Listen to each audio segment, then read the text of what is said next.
नमस्कार, आप देख रहे हैं कच्चा चिट्ठा। मैं हूं आपके साथ प्रीति रघुनंदन। आज तस्वीरें आई जिनमें चीन की हार की कहानी छिपी है, जिसमें चीन के फना होते गुरूर का अक्स छिपा है। 10 फरवरी को भारत के साथ हुए समझौते के बाद चीन की सेना पूर्वी लद्दाख से लौटने लगी है।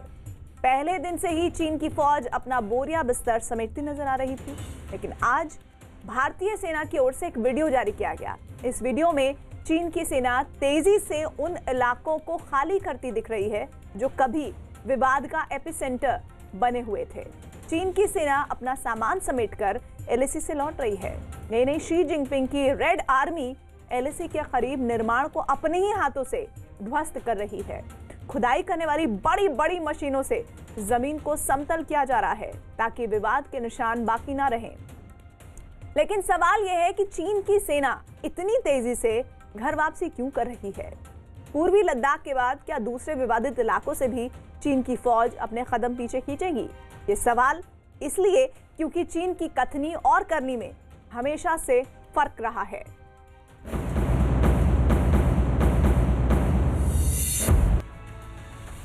कूटनीतिक दबाव और भारत के साथ हुए समझौते के बाद चीन के सैनिक बहुत तेजी से वापस लौट रहे हैं। पैंगोंग की ऊंची चोटियों और पूर्वी लद्दाख की ऊंची चोटियों से चीन के सैनिक मैदानी इलाकों की ओर नीचे उतर रहे हैं और एलएसी के आसपास जो अवैध निर्माण और अस्थायी निर्माण चीन ने किया था उसे भी तोड़ा जा रहा है। संवाद, कूटनीति और धारदार रणनीति की बदौलत भारत ने चीन को घुटनों पर ला दिया। तो 10 फरवरी को हुए समझौते के बाद अब चीन की सेना अपना बोरिया बिस्तर समेटकर लौटने लगी है। आज हम आपको चीन के आत्मसमर्पण से जुड़ी एक एक तस्वीर दिखाएंगे।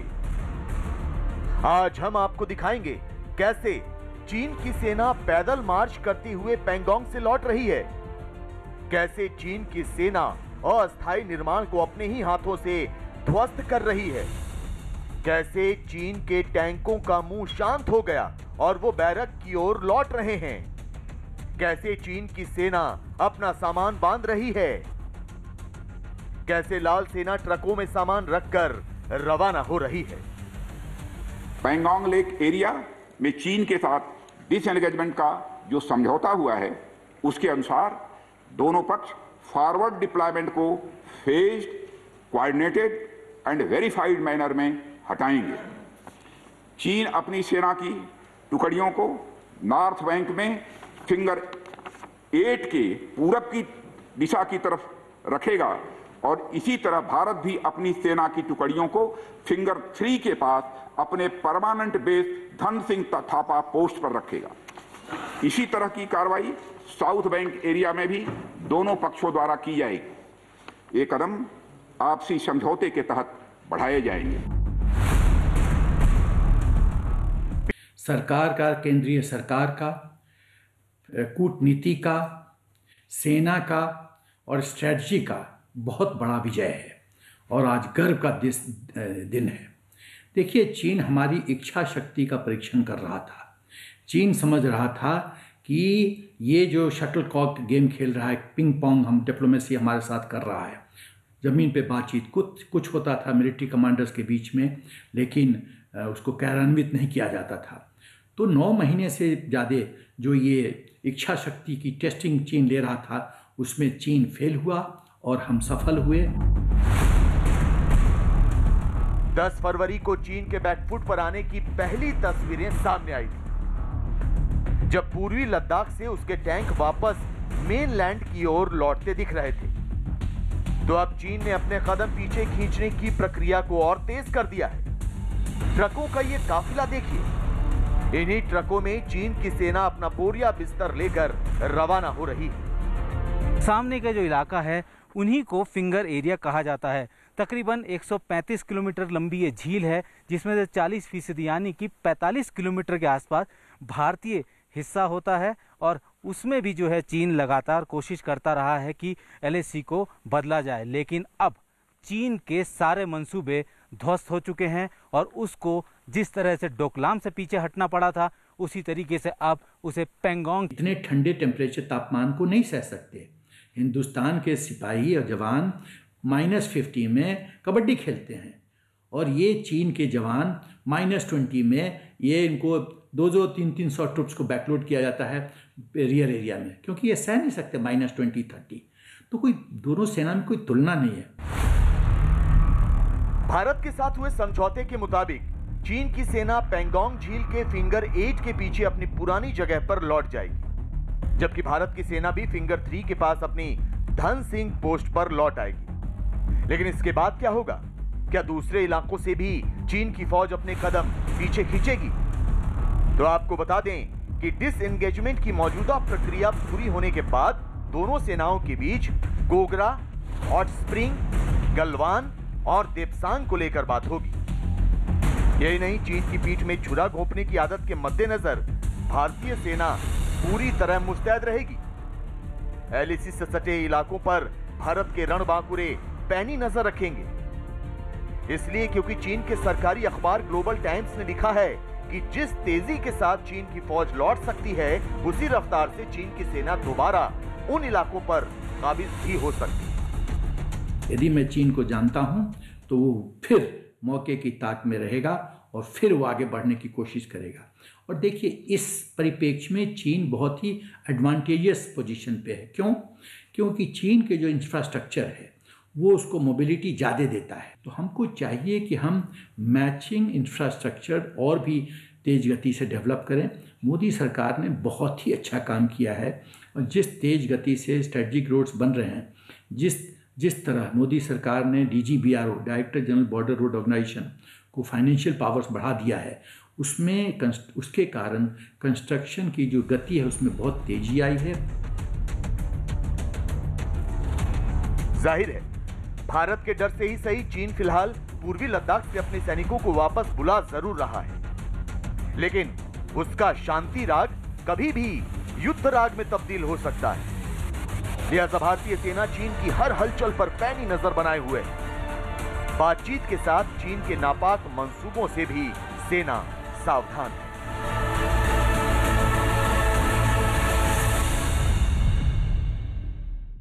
दरअसल चीन पूर्वी लद्दाख से अपनी सेना हटा रहा है। अब चीन की सेना पैंगोंग में फिंगर 8 के पीछे तैनात रहेगी, लेकिन चीन कभी भी विश्वासघात कर सकता है। धोखा देना चीन की फितरत का हिस्सा है। लिहाजा भारतीय सेना मुस्तैद है और अपनी ताकत बढ़ाने का काम भी कर रही है। भारतीय सेना अब से कुछ दिनों बाद ही हवा से हवा में मार करने वाली उस अस्त्र मिसाइल का परीक्षण करने वाली है, जो दुश्मन के लड़ाकू विमानों को पलक झपकते ही आग के गोले में तब्दील कर सकती है। अस्त्र मिसाइल दुश्मन के लड़ाकू विमानों को तबाह करने की कुव्वत रखती है, और खास बात यह है कि इस मिसाइल को पूरी तरह स्वदेशी तकनीक से बनाया गया है। मेक इन इंडिया के तहत इस मिसाइल को बनाने के काम का जो जिम्मा है वो 2004 में शुरू हुआ था, और अब इसका नया संस्करण जय घोष के लिए लगभग तैयार है। यही वजह है कि इस मिसाइल की परीक्षण से पहले ही चीन की फौज थर थर कांप रही है।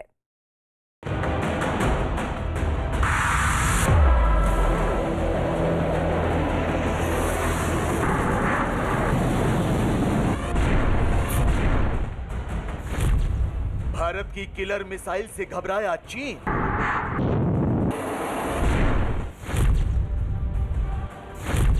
पूरी तरह हवा हो जाएगी चीन की हेकड़ी।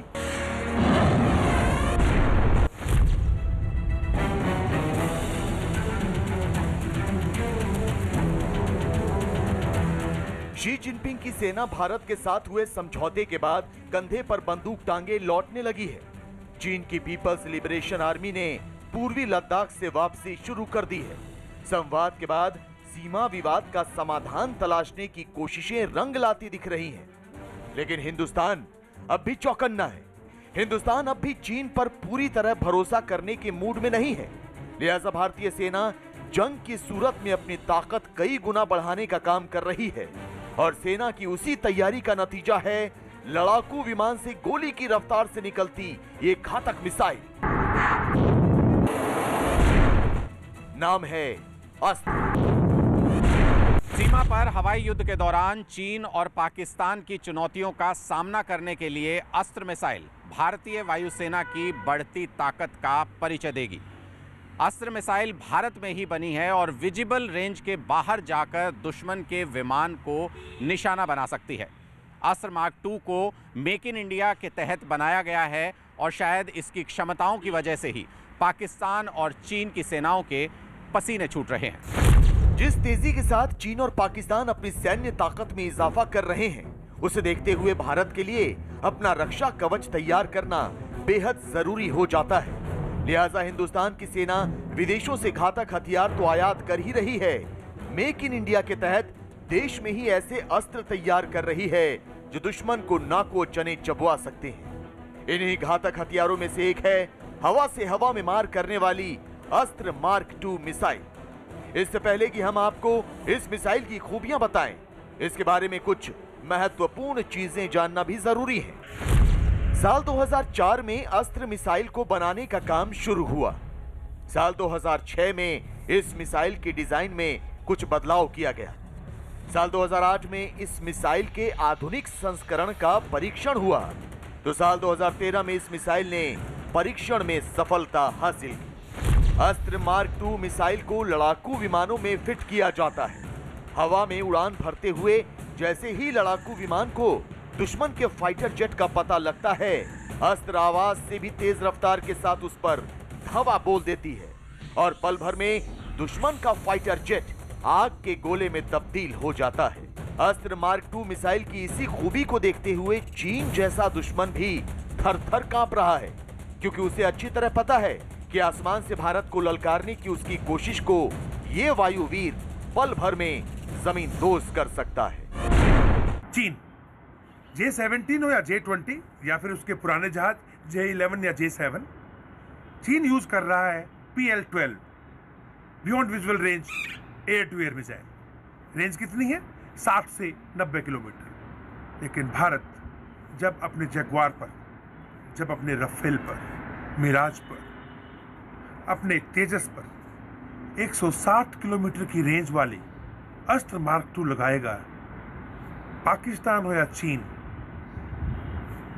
जैसे ही इनके जहाज सबसे नजदीक एयरफील्ड से उड़ान भरेंगे, मार गिराया जाएगा। दुश्मन को 160 किलोमीटर की दूरी से हवा में अपना निशाना बनाने वाली अस्त्र मिसाइल का परीक्षण इसी साल शुरू होगा। 2022 तक इसके पूरी तरह विकसित होने की उम्मीद है। यही नहीं, अगली पीढ़ी की इस मिसाइल को अगले साल के अंत तक सेवा में भी लाए जाने की उम्मीद है।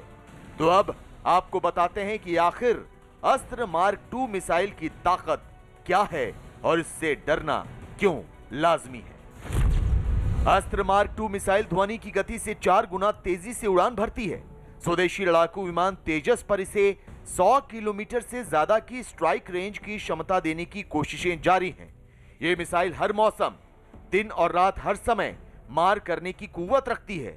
मौजूदा समय में इसकी मारक क्षमता लगभग 100 किलोमीटर की है, लेकिन अब अस्त्र मार्क 2 मिसाइल से लैस भारतीय विमान दुश्मन विमानों को 160 किलोमीटर दूर से ही हवा में मार गिराने में सक्षम होंगे। अस्त्र मार्क 2 एक long range beyond visual range air to air missile है। इसकी रेंज 160 किलोमीटर है, यानी आप 160 किलोमीटर दूर दुश्मन के एयरक्राफ्ट पे निशाना साध सकते हैं। ये हाइपरसोनिक है, यानी इसकी स्पीड 4 से 5 मैक के बीच में है, या तकरीबन कहिए 1.5 किलोमीटर पर सेकेंड। भारतीय वायुसेना और नौसेना ने पहले ही 288 अस्त्र मार्क 1 मिसाइलों का ऑर्डर दे दिया है। ये मिसाइल रूस में बनी सुखोई 30 MKI लड़ाकू विमानों पर अपनी मारक क्षमता साबित कर चुकी हैं। लेकिन अस्त्र मार्क 2 की बढ़ाई गई रेंज के बाद हवाई युद्ध में जहां एक तरफ भारतीय वायुसेना की मारक क्षमता और बढ़ जाएगी, तो वहीं दूसरी तरफ विरोधियों के मुकाबले ये मिसाइल वायुसेना को बढ़त देगी। चीन और पाकिस्तान के लड़ाकू विमानों को खदेड़कर आसानी से जमीन पर गिराया जा सकेगा। खासकर चीन को देखते हुए इस अस्त्र मार्क 2 मिसाइल का परीक्षण बेहद अहम इसलिए हो जाता है क्योंकि चीन कभी भी पीठ पीछे वार कर सकता है। भारत को अभी इनको हल्के में नहीं छोड़ना चाहिए। इन्होंने पाकिस्तान के साथ मिलकर जितने भी टेररिस्ट ऑर्गेनाइजेशंस थी, मसूद अजहर हो या कोई, सबको यूनाइटेड नेशन सिक्योरिटी काउंसिल में बचाने की कोशिश की।